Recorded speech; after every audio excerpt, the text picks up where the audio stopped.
Inside the Bears Den with Coach Sam Shade. Hi, I'm A.A. Moore, and we're glad you're joining us another week, another big football game, SIAC competition. The Golden Bears had to hit the road for the first time, at least as far as a long trip, to South Carolina as we take on the Allen Yellow Jackets. And Coach Shade, a lot of things going on just to make that trip and to be able to get there.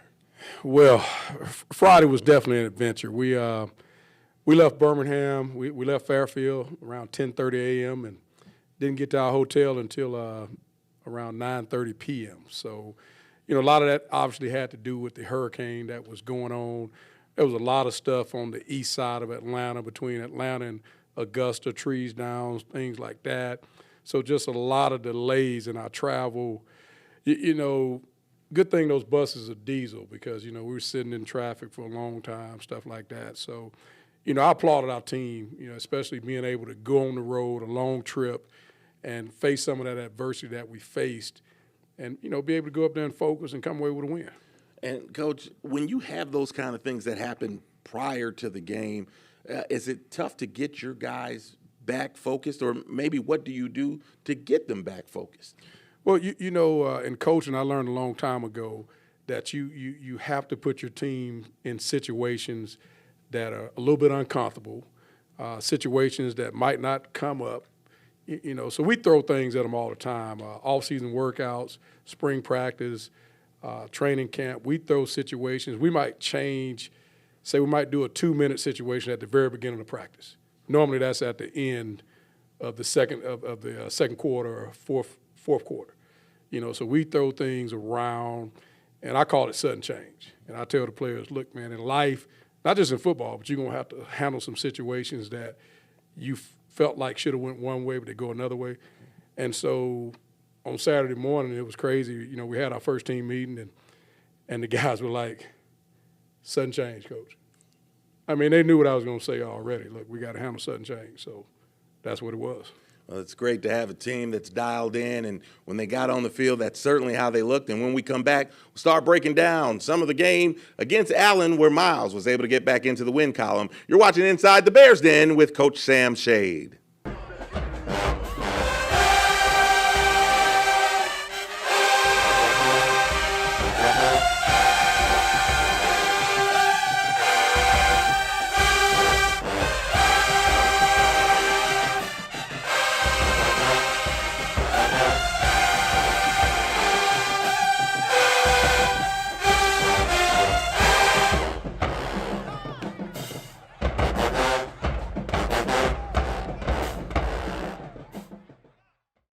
Back here inside the Bears Den with Coach Sam Shade. And, Coach, as you got ready to take on this Allen team, it's not the same team that you would otherwise be able to pull up on tape from last year. They've got a new coach, some defections, especially with an all-conference quarterback who has moved on. Is it tough to kind of set up for that, or did you have enough tape from their games this season to be able to prepare? Well, we had 3 games on them. We had 3 games, and definitely a different team than they were last year. They relied on the passing game a lot more last year, having, the quarterback they had and the group of receivers and whatnot. But they still had some guys that were still there. One of their running backs that was there last year, a kid named Bo Harrington, he was obviously still there, and watched tape on him. He actually didn't play in the game. Had a shoulder injury we didn't find out about until right before the game, but still had some good players there on that team. And so your team comes in, and you've had to make some adjustments on the defensive side, put some guys in, especially along that defensive front. And yet when they come out and play, you wouldn't have thought that you missed a whole lot. They certainly – one of the guys I want to talk about is Keith Green. Keith Green is a young guy. We talked about him last week. He had the fumble return for the touchdown against Lane, and he was back at it again this week. Right. Keith played a lot of ball for us this past ball game. He's a kid, like I said about a week ago, when we recruited Keith and he committed to us, we were super excited, man, because this kid, we feel like he's a really good player, could play a lot of different places. He fell in love with Miles College. Matter of fact, we actually signed him and one of his high school teammates, Cole Caldwell, who's another defensive tackle. He hadn't played for us yet, but we felt like those guys are going to be 2 guys that we're going to build on for the future. Well, Keith had D-line. Keith had 7 tackles, 2 tackles for loss, half a sack, plus that fumble recovery that he was able to pick up. And, it kind of helped Miles get into business a little bit early on in the ball game. And when you talk about offense, the offense that you had, at least against the Yellow Jackets, man, it was Gennaro Scott, and he had a huge game, especially in the first half. Right. We made a commitment really the past couple of weeks to, getting our running game on track. I mean, that's been huge for us. And also defensively, we've been really working on stopping the run. So there's just been a big emphasis. And when we go against each other in practice, the defense is trying to stop the offense, so the offense is getting a great look, and vice versa, offense is trying to run the ball. So, we feel like on Saturdays, if we do that in practice, we get after it in practice, what we see in the game at times might not be as good as what we face in practice. And that's what you're shooting for. And I feel like our guys really went out there with the mindset that no matter what, we were going to be able to run the ball, we were going to be able to stop the run. And you look at the stats, obviously we had 253 rushing, and I want to say they had 125, something like that. But, that's always – those are good numbers in the running game. And if you're able to do that and you don't turn the ball over, we won the turnover battle. We caused 4 turnovers, 3 interceptions, 1 fumble recovery, and they had 1 interception and 1 fumble recovery. So we won the turnover battle. We were able to run the football. Time of possession was about equal because they tried to run the ball also, tried to run some clock. They wanted to shorten the game. But I tell my team all the time, hey, when you guys are able to stop the run and you're able to run the ball and win the turnover battle, we got a chance to win. Well, you went to Scott and you went to him a lot in that first half. He had at least 5, if not 6 runs of at least 10 yards. And, you came off of a game against Lane where you were able to really throw it a lot too. Right. So now you've got this, hey, we can throw it, we can run it. And when you've got Gennaro popping off 10-yard runs every time he touches it, I know, as a coach, you're like, why go away from that? Exactly. I'm one of those guys, but I got to give credit to the offensive line. Those guys did a great job up front. Our tight ends, we played with 2 tight ends a good bit with Trey Abner playing some tight end. We also had Jaquavius Lee playing some tight end also. And all those guys did a really good job up front in the running game, creating lanes. Even the receivers, if you watch the tape, they did a really good job of blocking on the edges, getting after it. Now, it was a little windy up there. A lot of people probably couldn't tell. It was a little bit windy, so we didn't throw the ball as much as we probably normally do. I would like to be around 50-50. I'd like to run it 50% of the time and pass it about 50% of the time. That's not what we did, but the wind had a little bit to do with that at times. Well, you did get 1 good throw up out of there. It was only 4 completions in the entire game for Cam Ivory, but one of those was to Jay Andrews again. It was 4th and 2. Talk about what you were thinking about on that particular play to be able to get not only just the conversion but the touchdown. Well, at first we were thinking about being able to run the football right there, and we had I think 2 other 4th down situations, 4th and 2, 4th and 3, where we did run the ball for first downs. But in that situation, they gave us the coverage that we were looking for. The matchup with Jay against that particular corner was a really good matchup, and we took it. And Jay was wide open on 4th and 2. It turned into a 19-yard touchdown catch for Andrews. It was his 3rd touchdown in the last 2 games. And again, you were able to space it out. The touchdown run by Gennaro made it 17-6 at halftime, and at 150 yards in the first half. A lot of guys don't get that over a game, and right. He had that at the half, 179 for the game, first time in 5 years that someone had that many yards in a game for the Golden Bears. So as you think about your run game and your offense, hey, look at it. We can break stuff out inside the Bears den all the time. Man, okay. I guess it's part of my job to come up with those things. But I like that when we're doing things that hadn't been done in a while. Right. That means we're heading in the right direction. Right. Last time it happened, Wade Streeter against Morehouse. Back in 2019, he ran for 194. And Gennaro, we're on the sideline, and Gennaro's like, man, I want to go back in. I want to go back in. I said, man, we're winning. You're not going back in. Right. But ultimately, he had to go back in. And when we come back, we'll talk about why. Because the second half, little dicier than maybe we wanted it to be. But we'll talk about it when we come back. You're inside the Bears Den with Coach Sam Shade.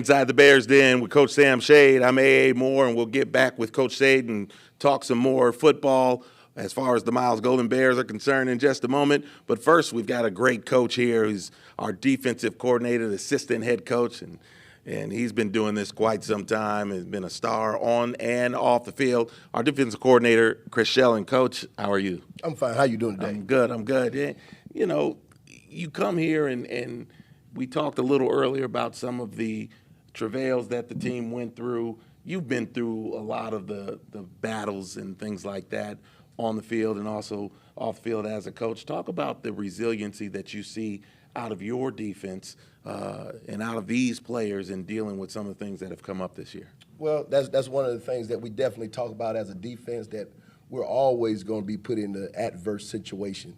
So we have to get used to being uncomfortable. You know what I mean? So we always talk about that we're not going to get any calls and we can't complain about it. And if the offense give the ball up, our job is to stop them. I don't care if they get the ball on the 2-yard line. Our job is to stop those guys. And those guys understand that's my mentality and that's better be their mentality.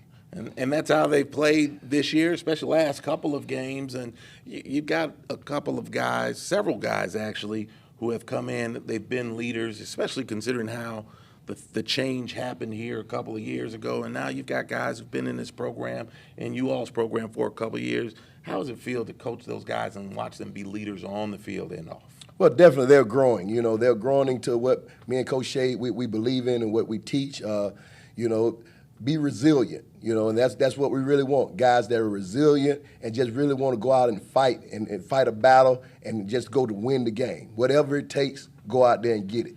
Well, and that's how you played as well. And you almost have to coach like that a little bit. You know, you wore the orange and blue, and a lot of the guys on this staff wore a different color. When you're in with your guys here and y'all are coaching, do they rib you about that a lot? Well, you know, I get a little ribbon. You know, I'm the only Auburn Tiger here, so you know, Roll Tide is the thing around here. But you know, they're a bunch of great guys. You know, good football coaches, and that's what we need. Guys that has been winners, and so that's what we develop, and that's what we're around. So we want to be around good guys who've won before and who knows what it takes to be winners.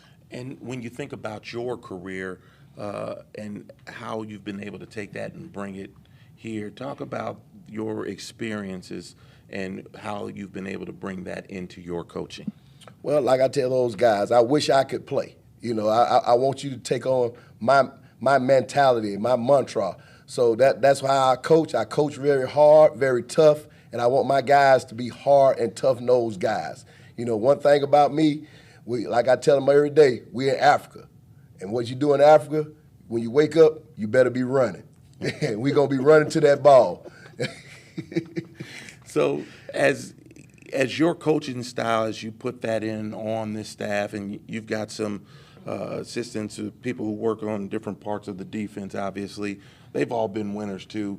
Has that made it easier for everybody to gel? Well, definitely, because, you know, they know what it takes, and they understand football. They play pro football. I have Langdon and McKinnon. They played decades in the NFL, so they understand different schemes that I'm bringing. 4-2-5. I run a 3-4 defense, you know, and I change it up almost all the time. I run a 5-man front, and those guys understand the defense, so they know how to teach what we're trying to change everything into. And so that's a great help for me.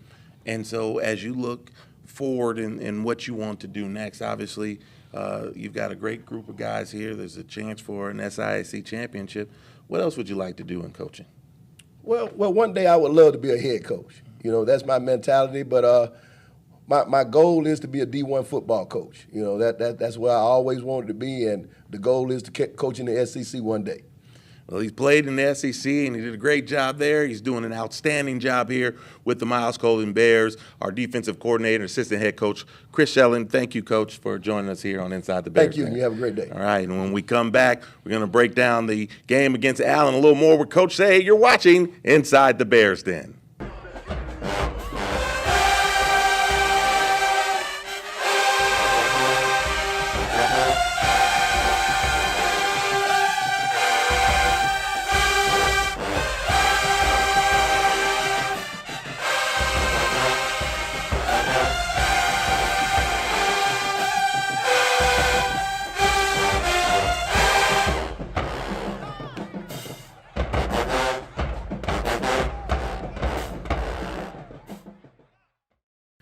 got a chance to talk with Coach Selling in the prior segment, and Coach, I'm sure you're very happy with him leading your defense. You know, I am. Coach Shelling's a coach I've known a long time. I always talk about relationships, man, in athletics and football. And, you know, that's a relationship that goes back almost 30 years. You know, obviously we were rookies together with the Cincinnati Bengals, and prior to that, we played against each other for 4 years. While I was at Alabama, he was at Auburn.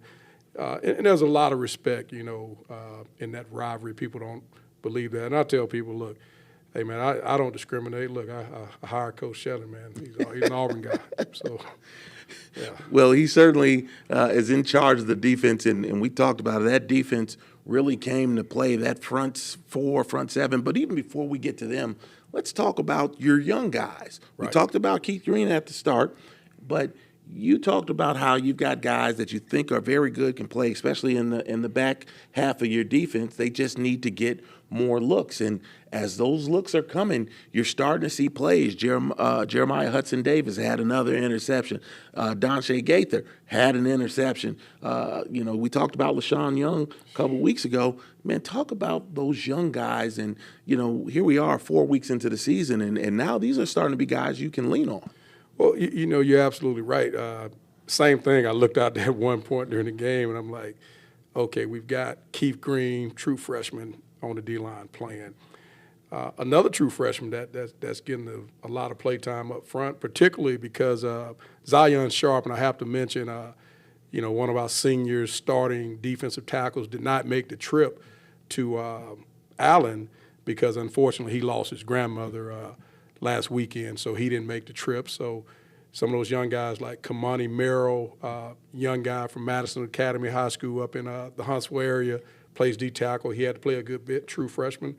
And then, you know, we got Ufando, Matthew Ufando from right here in Fultondale. He's playing a lot of ball at linebacker. And so I see him. And then I see Jalen Chambers actually started the game at corner, true freshman from Sparkman High School up in that Huntsville area.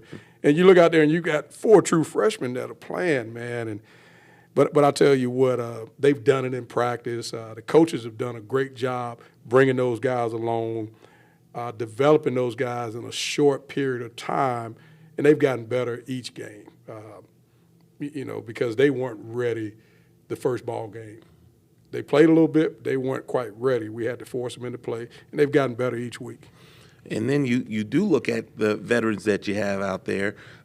William Hardy has done a great job at the linebacker position, but your defensive ends have really been going to work, and they did some big-time work against Allen. We'll talk particularly about Rock Dowdell. He had 7 tackles, 3.5 sacks he had. He was in on 5 different sacks, 2 solos and 3 assisted sacks there. He was in the backfield all day. 3.5 tackles for loss. Right. That's also. good. Right. I mean, that's those numbers are crazy for a defensive lineman, but that's the expectation for a guy like Rock Dowdell. He's a senior. He's played a lot of ball here. Jamichael Rogers, same thing. Those guys know the bar is set high each and every game, and I feel like our defensive coaches are doing a great job of pushing those guys. And the thing about coaching, you know, when you're a coach, you got to be able to take guys farther than they can take themselves. And I feel like our coaches are doing that and getting that out of each and every guy, you know, especially guys like Rock Dowdell and Jamichael Rogers.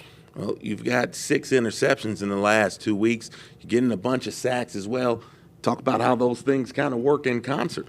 Well, you know, the big thing, and these guys are they've bought into the fact that defensively, I'm just one of those guys, I believe it starts with stopping the run.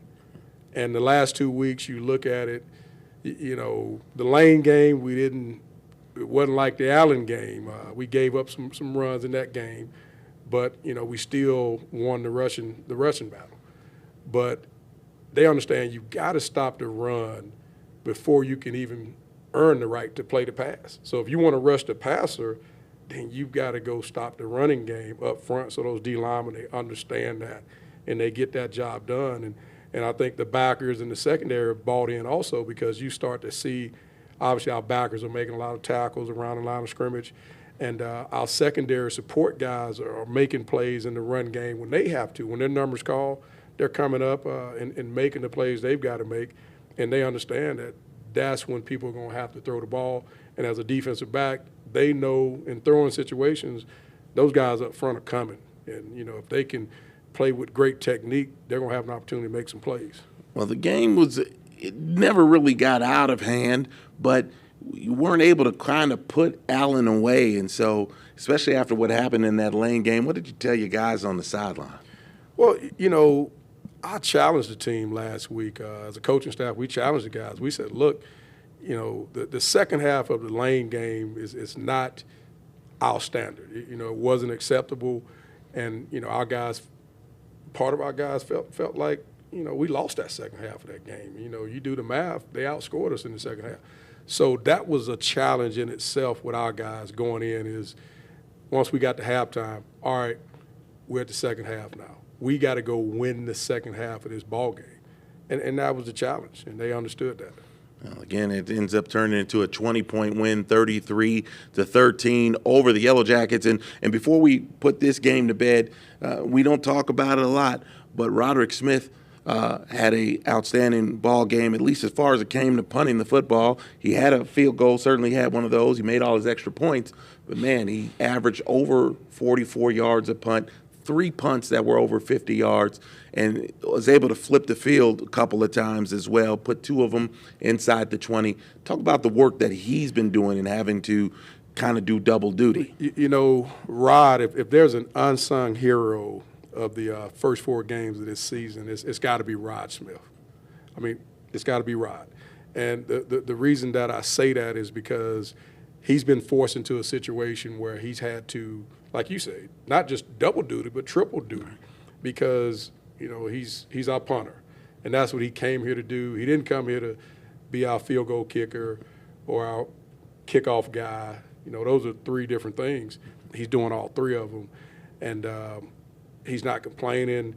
You know, he and I spent a lot of time talking about his rep count, you know, and just making sure that we don't overwork his leg and all that type of stuff. But, yeah, he had a great day punting the football. Matter of fact, there were 2 opportunities where they were touchbacks that I thought our coverage guys didn't do a good enough job. I thought Rod did a good job of putting the ball where he had to put it, but there were a couple of them. For instance, one of them, Aaron Frazier, man, a long snapper. He's a great cover guy too, and he got down there and he got the ball, and I said, well, how come you didn't throw the ball back? He said, well, Coach, it got stuck on my leg. I'm like, man, you got to throw that ball back, man. We got to make that play, and that makes Rod's that 44-point something. If we get that one, it keeps going up. Right.